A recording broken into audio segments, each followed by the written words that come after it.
আসসালামু আলাইকুম দর্শক, কেমন আছেন সবাই? আশা করছি সকলে ভালো আছেন। স্বাগতম জানাচ্ছি আরেকটা নতুন অ্যানাদার ভিডিওতে।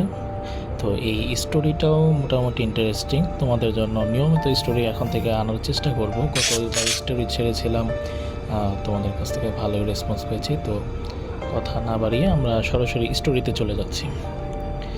স্টোরির নাম হচ্ছে শেষ ট্রেনের যাত্রী। রাত ছিল গভীর, সময় তখন রাত 12:40। রাজীব অফিস থেকে ফিরছিল। তার ট্রেন ছিল শেষ ট্রেন, কমলাপুর থেকে নরসিংদী পর্যন্ত। প্ল্যাটফর্মে তখন আর কেউ নেই, শুধু সে আর একটা বৃদ্ধ চা বিক্রেতা। চা খেতে খেতে রাজীব লক্ষ্য করলো ট্রেনটা নির্ধারিত সময়ের 5 মিনিট আগে এসে থেমেছে, কিন্তু জানালায় কাউকে দেখা যাচ্ছে না।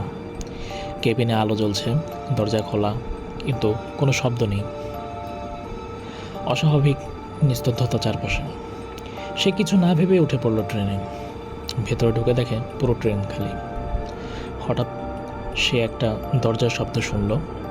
ঘুরে দেখে কেউ নেই।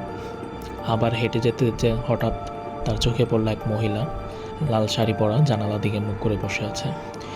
রাজীব ভয় পেল, কিন্তু সাহস করে বলল, আপনি একা?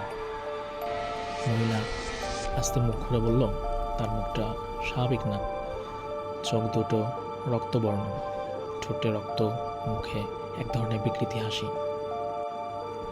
হঠাৎ ট্রেনটা ঝাঁকি খেয়ে চড়া শুরু করলো। রাজীব দৌড়ে দরজার দিকে গেল, কিন্তু দরজা বন্ধ।